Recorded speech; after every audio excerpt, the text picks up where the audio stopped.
Well, it's a season of giving gifts, but we're looking at just why are Stoke City currently gifting opposition teams so many shots at goal. Plus, why have we got such fan apathy with Stoke City at the moment? Set pieces. We'll talk about why Arsenal are being compared to the great Stoke City of yesteryear. And we're also discussing the best fans to have visited the Bet365. This is a very quick and comprehensive review of all things Stoke City. And of course, we're doing that with Liam as usual. Thank you very much for watching. If you haven't yet subscribed, we know it's miserable. We know there's no one really wants to listen to people moaning on about Stoke, but we'd really, really appreciate you pressing that subscribe button just to put a bit of more of a smile on our faces. Liam, no one expects you to go to Sunderland and go there and roll them over and win, but it has highlighted some concerns with Pelach's plan, hasn't it? Where are we for you with your new manager? It's quite a weird one. Obviously, with any new manager, you won't give them the benefit of the doubt.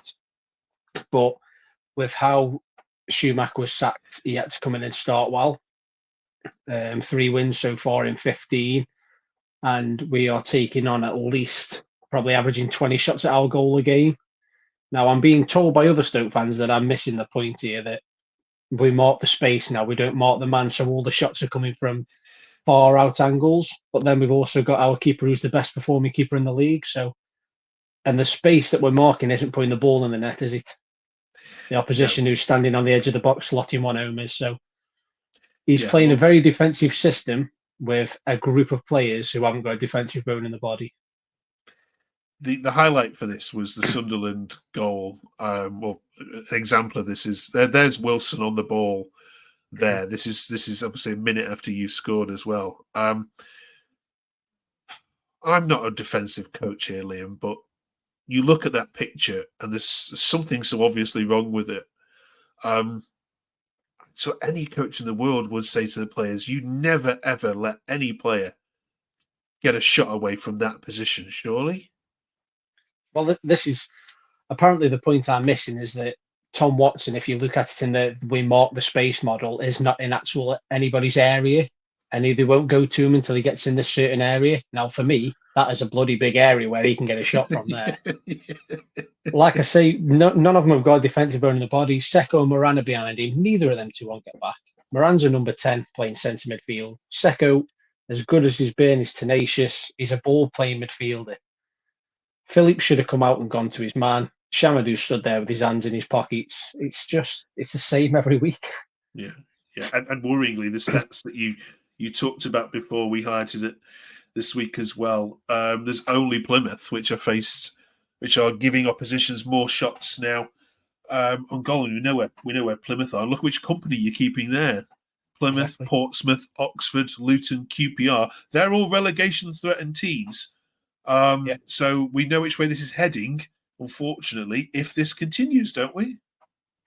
Exactly. And the worrying thing is he has set his stall out. This is his way of playing. Now, I've been told as well that he hasn't got the players yet, which was a conversation we've had with the last 7 managers. If he didn't have the players, don't take the job. Yeah. Do you know what I mean? You know what you're coming into. And if you haven't got the players for play it, don't play the system. It's just, it's mind-boggling.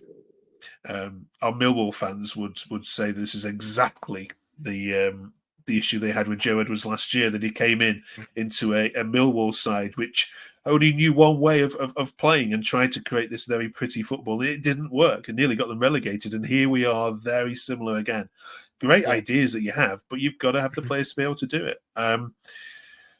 Dean says, give over Narcis. We are gradually getting worse each match. It's absolutely dreadful. The substitutions today were an absolute masterstroke for them alone. I'd be sending you down the road. Yeah, is his subs are getting worse as well? They are. We're quite lightweight as a squad still at the minute. We're missing a few players, but nothing changes when he makes the subs. He went more defensive. I'm not going to argue when you won 1 away at Sunderland and they're having the better of the game to bring a defender on, because he brought Wilmot on. But you can't take that many shots. And I think what the Stoke fans are getting a bit annoyed about is he come out after and he said that he thought changing Millie and Mano's position had a good game. He was awful. He was atrocious. Like he couldn't control the ball, and he come out and said the backroom staff thought we were in the game and could have won it. Never anywhere near winning it. It's like he's speaking to you as if you've watched something different. So yeah, he wears thin after this long. Yeah, I want to ask you about Manhoef as well, because he said I wanted to give a million a different position playing out wide. I don't think we get his best level, so I decided to move him. I think it worked well today. Did it? He couldn't, honestly. He couldn't control. I don't know what. He couldn't control the ball. He runs into his man consistently, and he gets subbed off, and he's puffing his cheeks out, and his arms are going, and you just think, we've seen this all before. Don't want it again. Believe in his own eye.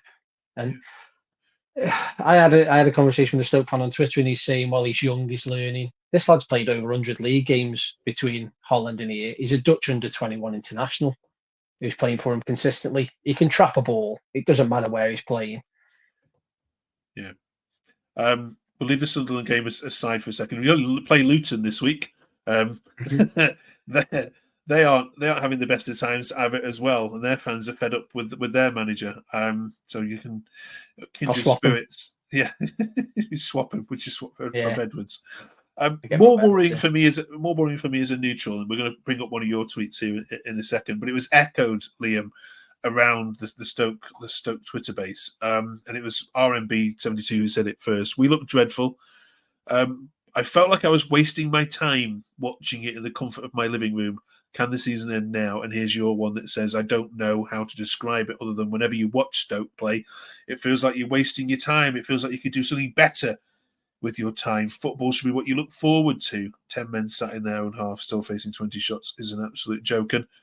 And yeah, we've seen the crowds not come to the Bet365. We've talked for nearly a year now, me and you, about the apathy is what's killing people. You're not even people getting angry anymore about Stoke being rubbish. They're just going, yeah, Stoke, isn't it? And do you feel that even more this season?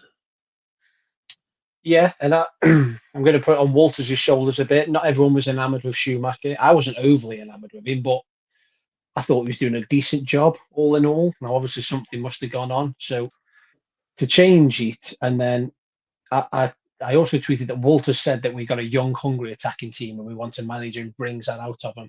And we've just gone like the worst possible version of purely football you can think of. That we've done that with a squad that aren't capable of it. So Stoke fans now are used to losing. They're used to sitting bottom of the league. So if we're going to play bad football and still do it, what's the point? There's no point. Nobody wants to watch that. Yeah. I would ask you what needs to change, but you haven't got anything to change. Just change the manager. You can't change the players, so it's down on them to come and sort it out, isn't it? All right, then. Thanks for that. We're also talking set pieces this week. There's been a huge amount written about set pieces, in particular the way that Arsenal are playing, and I'm sure it hasn't escaped your notice that Stoke City have been in headlines and back pages this week. First of all, as a fan, do you take it as a compliment? Not if Arsenal are doing it. Not with that absolute shower of a club, no. I wish nothing but pain and torture to every one of them. I absolutely despise Arsenal. So I take it as a compliment for what Pulis did, but we were a lot more than that. But I get where they're coming from, the old Rory Delap throw, which we've started doing ourselves now to poor effect. But yeah, it's not. It's nice to be mentioned as what we used to be instead of what we are now, because we don't do anything now. We're not known for anything apart from sitting between 14th and 22nd in the league. Yeah, if we look at the set piece table, you are 18th. Four set pieces, 3 of them, of course, penalties, which you've had. Why aren't Stoke? Why aren't Stoke as good at set pieces as other teams?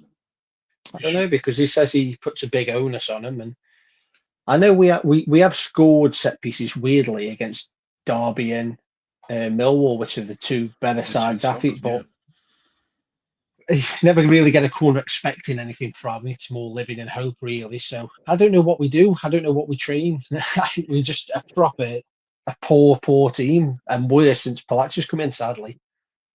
Yeah, I thought this was all going to turn around. It all looked as if it was going to be quite rosy, but yeah, lose. I mean, crikey, if you lose to Luton midweek and then lose at home next weekend, oh, gosh, it's just going to turn toxic again, isn't it? And with Leeds to come, it's not going to be very Merry Christmas for Stoke fans. And I think I'm quite patient. I think I'm quite neutral when it comes to Stoke. I don't really get that angry that often. But just watching that second half, I was like, what are we doing? What is the point in this? Just didn't even give it a go second half. It's just a dull watch. Okay. Let us know what you think in the comments below. I know you always do, and thank you so much for all your support as we trudge through this. I say it's trudge, isn't it? Trudge through the season. Yeah. Thanks for that, Liam. Finally, FA Cup draw was made last week. We were asking Carl, who's sadly ill this week, what they would like for their dream fixture. They didn't say Sunderland away. I'm guessing you wouldn't have said it either. No, I mean, if you could put a fixture in to just sum up how life is as a Stoke fan, it'd be against a good team in your own league away who you're playing twice in the same month already. That is it's nothing to look forward to whatsoever. Yeah, for either team. I'm sure Sunderland don't want to see us again, unless I was going to say, they took the words out of my mouth. They were just as incredulous as you were about it. Going to Stoke City, it's the worst possible draw.